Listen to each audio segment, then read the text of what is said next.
გამარჯობა, ეს არის ახალი ამბები 4-ზე, მე სოსოელისაშვილი ვარ თქვენთვის მუშაობას პოზიტივის საინფორმაციო სამსახური აგრძელებს. ყოველთა წმინდანთა ხსენების კვირას სამების საკათედრო ტაძარში უწმინდესმა და უნეტარესმა ლიტურგია ჩაატარა, რის შემდეგაც მრევლს ქადაგებით მიმართა.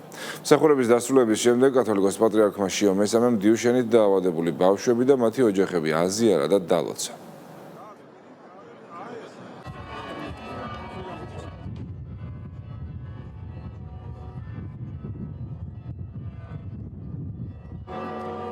ძალიან დიდი მნიშვნელობით იყო დღევანდელი დღე და არის, რადგანაც დღეს პირველად მოხდა შეკრება ამ ბავშვების ჩვენს დიდ ტაძარში, სამების ტაძარში, ჩვენი უწმინდესი და უნეტარესის კათოლიკოს პატრიარქის შიო მესამის ინიციატივით.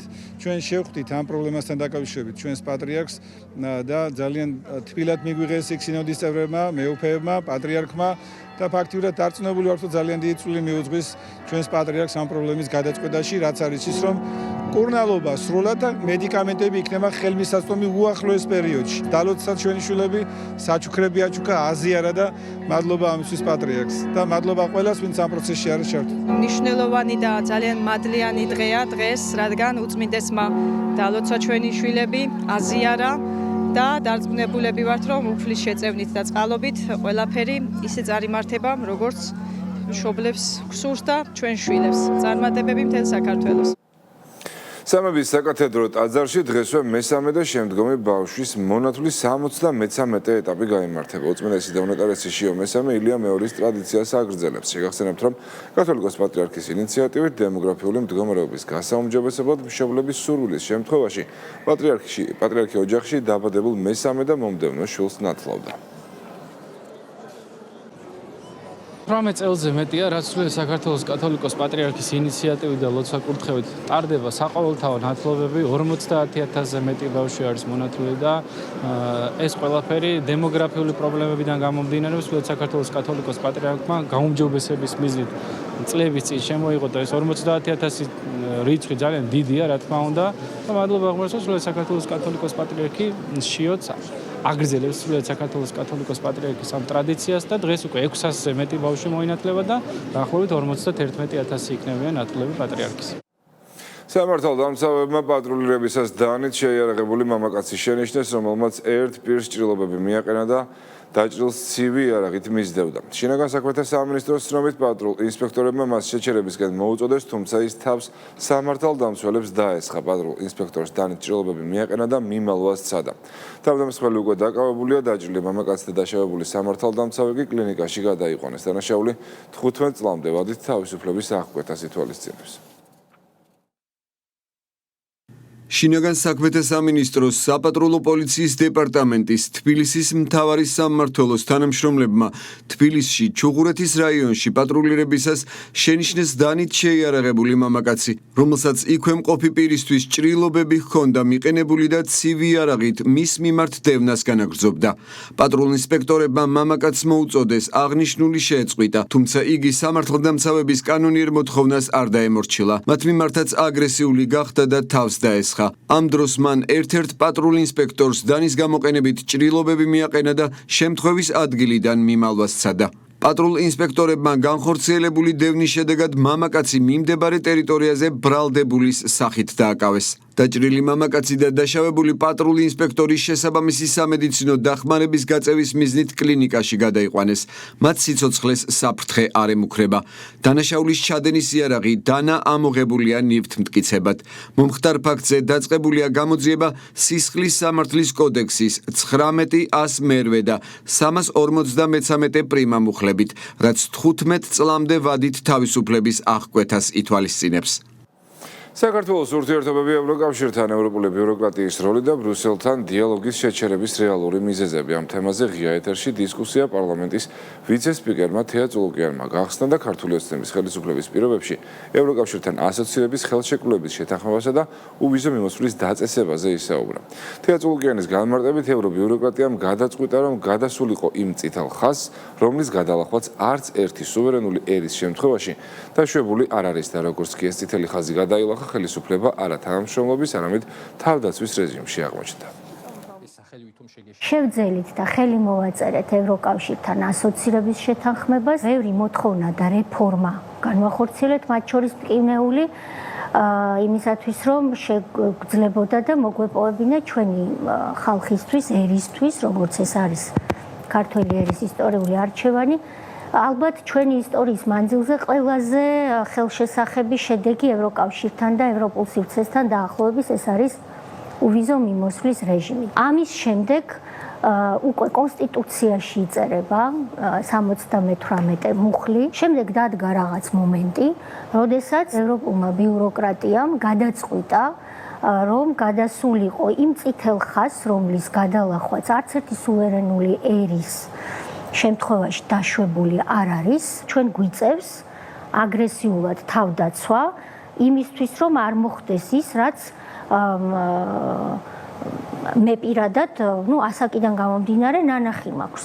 ნამდვილი იარაღი, ბრძოლა, როდესაც მსოფლიო მეტნაკლებად და განსაკუთრებით ჩვენი რეგიონი დამშვიდდება, შეძლებს რომ აღადგინოს ის ძველი კარგი ურთიერთობები და გააგრძელოს ის ევროპული გზა, რომელზე სიარულიც თვითონ ევროკავშირმა შეაჩერა. ჰერჩინსკი გამოვიდა და თქვა 2024 წლის ივლისში ჩვენ შეგიჩერეთ დიალოგი.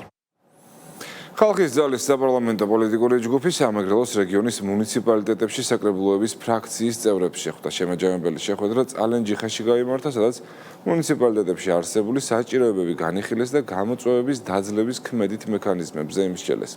ყურადღება ადგილობრივი პრიორიტეტების პარალელურად ქვეყანაში მიმდინარე პოლიტიკურ დინამიკასა და პარტიის სტრატეგიულ მიზნებზეც გამახვილდა. ორი დღის განმავლობაში მოვიარეთ სამეგრელოს რეგიონის შეხვედრები ჰქონდა როგორც მოსახლეობასთან, ისე ჩვენს წარმომადგენლებთან, ჩვენს წევრებთან საკრებულოებში. პრაქტიკულად საქართველოს ყველა მუნიციპალიტეტში გვაქვს ფრაქცია, ზოგან 3 კაცი მინიმუმი, ზოგან 4, 5, 6-იც არის. ძალიან გავლენიანი ადამიანები, მართლა მებრძოლები და პატრიოტები თავის ქვეყნისთვის და ძალიან კმაყოფილები მოვდივართ ამ შეხვედრებიდან. ჰქონდა საუბარი იმ პრობლემებზე, რომლებიც თითოეულ მუნიციპალიტეტში არის და უკვე შემდეგ კვირაში გავაჟღერებთ პრემიერის პარლამენტში მოსვლისთვის, გავაჟღერებთ ბევრ ამ კითხვას. ვისაუბრეთ პარტიული სტრუქტურის გაფართოებაზე და კიდევ უფრო მეტად განვითარებაზე, ასევე ინფრასტრუქტურულ შემადგენელზეც ჰქონდა აქცენტი, რომ ყველა მუნიციპალიტეტში გაიხსნას ოფისები, ზოგან უკვე გაიხსნა. ხალხის ძალა, როგორც ჩანს, საზოგადოებაში საკმაოდ მოთხოვნადი პარტიაა და მისი რეიტინგი თან-თან იზრდება, ინტერესით საზოგადოებაში მატულობს. ამიტომ ჩვენ ვაპირებთ, რომ პოლიტიკური აქტივობა უფრო მეტად გავზარდოთ, მომეზადოთ 2028 წლის არჩევნებისათვის. დეპუტატებთან გავიხილეთ ჩვენი პარტიის სამომავლო გეგმები, ვისაუბრეთ მოსახლეობის პრობლემებზე, ვისაუბრეთ პარტიის განვითარებაზე. სომხეთში საპარლამენტო არჩევნები აუბნები ადგილობრივი დროით დილის 8 საათზე გაიხსნა და საღამოს 8 საათზე დაიხურება. კენჭისყრაში 19 პარტია და ბლოკი, მათ შორის მოქმედი პრემიერი ნიკოლ ფაშინიანი და მისი პარტია. ძლიერი სომხეთის წარმომადგენელი სამველ კარაპეტიანი, სომხეთის ალიანსი და მისი ლიდერი, სომხეთის ექს-პრეზიდენტი რობერტ ქოჩარიანი, ასევე გაგიკ წარუკიანის სომხეთის კეთილდღეობა მონაწილეობენ. ხმის მიცემის უფლებით 2,5 მილიონამდე რეგისტრირებული ამორჩეველი სარგებლობს. საკუთარი არჩევანი უკვე გააკეთა ფაშინიანმა. სომხეთის ცენტრალური საარჩევნო კომისია პირველი შედეგების გამოქვეყნებას დაახლოებით 30 საათზე დაიწყებს. ძალიან კარგი მოლოდინი მაქვს. დარწმუნებული ვარ, რომ სომხეთის მოქალაქეები თავიანთ სათქმელს იტყვიან. დემოკრატია ყოველთვის მუშაობს, როგორც ადგილობრივ, ისე რეგიონულ დონეზე. ეს არის რეგიონული მშვიდობის მთავარი ინსტრუმენტი. დარწმუნებული ვარ, რომ რეგიონის მომავალი მშვიდობიანი იქნება. აზერბაიჯანთან ურთიერთობა დალაგდება. საქართველოსთან კი იცით, რომ ძალიან ღრმა და ძმური ურთიერთობა გვაქვს და ის კიდევ უფრო გაღრმავდება. სომხეთში საპარლამენტო არჩევნებამდე ერთი დღით ადრე ოპოზიციური პარტიის ძლიერი სომხეთის 6 წევრი დააკავეს ქვეყნის საგამოძიებო კომიტეტის ცნობით, გადაწყვეტილება რამდენიმე პირის მატერიალურ წახალისებასა და განსაკუთრებით დიდი ოდენობით ფულის გათეთრების ფაქტებს უკავშირდება. ასევე დაკავებულია ერევნის ყოფილი მერი გაგიკ ბეგლარიანიც. ანტიკორუფციული კომიტეტის ცნობით, ბეგლარიანი მიმდინარე სისხლის სამართლის გამოძიების ფარგლებში დააკავეს. ის ერევნის მერი 2009-10 წლებში იყო, 2012-16 წლებში კი ტრანსპორტის და კომუნიკაციების მინისტრის პოსტს იკავებდა. ბეგლარიანს ბრალად უფლებამოსილების ბოროტად გამოყენება და ფულის გათეთრება ედება.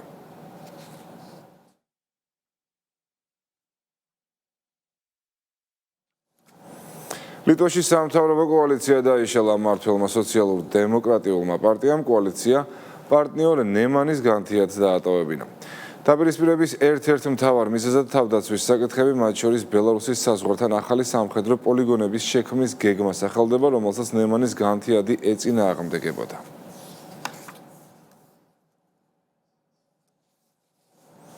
გარემოს დაცვისა და სოფლის მეურნეობის მინისტრმა თურქეთის რესპუბლიკაში ქალაქ სტამბოლში მოსავლის აღების შემდგომი დანაკარგების შემცირების საკითხებზე გამართული მაღალი დონის მინისტერიალის გახსნის ღონისძიებაში მიიღო მონაწილეობა. დავით სონღოლაშვილის თქმით, დღევანდელ მსოფლიოში ეფექტიანი სისტემების ამოქმედება ნარჩენების და დანაკარგების შესამცირებლად ერთ-ერთი მნიშვნელოვანი გამოწვევაა. მინისტერიალი ფორუმის ნულოვანი ნარჩენის ფარგლებში ჩატარდა და მასში სხვადასხვა ქვეყნის 50-მდე დელეგაციის 1600 წარმომადგენელი, მათ შორის პოლიტიკის შემმუშავებლები, გაერთიანებული ერების ორგანიზაციის სტრუქტურები, კერძო სექტორი, აკადემიური წრეები და სამოქალაქო საზოგადოება მონაწილეობდა. ფორუმი თურქეთის პირველი ლედის ემინე ერდოღანის ხელმძღვანელობითა და პატრონაჟით გაიმართა. დღევანდელ მსოფლიოში, როდესაც კლიმატის ცვლილება არის ერთ-ერთი გამოწვევა, აქ განსაკუთრებულად მნიშვნელოვანი არის, რომ სწორად იმართოს ნარჩენები, მოხდეს ნარჩენების მდგრადი მართვა, რადგან ერთ-ერთი მნიშვნელოვანი მდგენელი არის კლიმატის ცვლილებასთან დაკავშირებით და ზუსტად ამას ეძღვნებოდა დღევანდელი მინისტერიალი. განხილული იყო ბევრი საინტერესო საკითხი, რომელიც თავისთავად ცხადია გლობალური გამოწვევის ერთ-ერთი მნიშვნელოვანი ნაწილია. თელავში სამხედრო გაწვევისა და რეკრუტირების რეგიონულ ცენტრში წვევამდელთა ეროვნულ სამხედრო სამსახურში 8 თვის ვადით გაწვეული და ნებაყოფლობით დარეგისტრირებული პირები გამოცხადდნენ. წვევამდელები კახეთის რეგიონული ცენტრიდან ეროვნული გვარდიის მე-20 ტერიტორიული თავდაცვის ბრიგადაში მშობლებმა და ოჯახის წევრებმა გააცილეს სამხედრო ქვედანაყოფში ახალგაზრდებს ჯარისკაცის ფორმა და აღჭურვილობა დაუვლიგდათ, რის შემდეგაც ისინი ყაზარმებში განთავსდნენ. წვევამდელები ძირითად საწყის საბრძოლო მომზადებას 8 კვირის განმავლობაში გაივლიან და საცეცხლე, სამედიცინო, საინჟინრო, სამწყობრო და ტაქტიკურ მომზადებას, ასევე კავშირგაბმულობისა და ტოპოგრაფიის საკითხებს შეისწავლიან. პირები, რომლებიც წვევამდელთა ეროვნულ სამხედრო სამსახურში საკუთარი სურვილით დარეგისტრირდნენ, ხელფასზე 30%-იან დანამატსაც მიიღებენ. დარწმუნებული ვარ, რომ აქ მივიღებ შესაბამის გამოცდილებას და ცოდნას. მოუწოდებ ახალგაზრდებს, რომ ყველამ გაიაროს სამხედრო სამსახური და იმსახუროს ქვეყანას. ჩვენ ოჯახს ძალიან ამაღელვებელი დღეა, ამ დღეს ელოდა ჩემი შვილი, რომ წასულიყო ჯარში, ძალიან დიდი სიამაყით მიდის. ჩემი შვილი ზაზა გოგოჭორე ჯარში თავისი სურვილით. წვევამდელთა უმრავლესობამ ნებაყოფლობით გამოთქვეს სურვილი, რომ იმსახურონ თავდაცვის ძალებში, ეს ერთის მხრივ მიუთითებს საზოგადოების ცნობიერების ამაღლებაზე, ხოლო მეორე მნიშვნელოვანია ქვეყნის უსაფრთხოების გაძლიერებისათვის. რუსთავის მერიაში სოციალური პედაგოგიკის და საინფორმაციო ტექნოლოგიების გერმანელ ექსპერტებთან შეხვედრა გაიმართა, რომელსაც რუსთავის მერი, რუსთავის დელეგატი პარლამენტში და საკრებულოს თავმჯდომარე ესწრებოდნენ. გერმანული დელეგაციის ვიზიტის მიზანი სოციალური პედაგოგიკის სფეროში ურთიერთთანამშრომლობა და არსებული გამოცდილების გაზიარებაა. გაცნობითი ხასიათის შეხვედრაზე შეზღუდული შესაძლებლობის მქონე მოქალაქეებისთვის საჭირო პროგრამებზე და ამ მიმართულებით რუსთავში მიმდინარე პროექტებზე ისაუბრეს. ამ ეტაპზე რუსთავის მერია რეაბილიტაციო განმავითარებელი ცენტრის კესანეს ახალი შენობის მშენებლობას გეგმავს.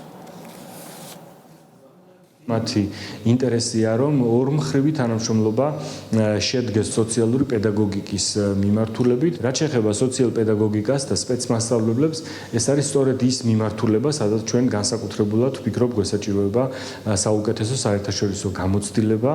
ევროპული პროგრამის Erasmus Plus-ის ფარგლებში ვიმყოფებით საქართველოში. ჰქონდა შესაძლებლობა დაგვეთვალიერებინა ეს არაჩვეულებრივად ლამაზი ქვეყანა.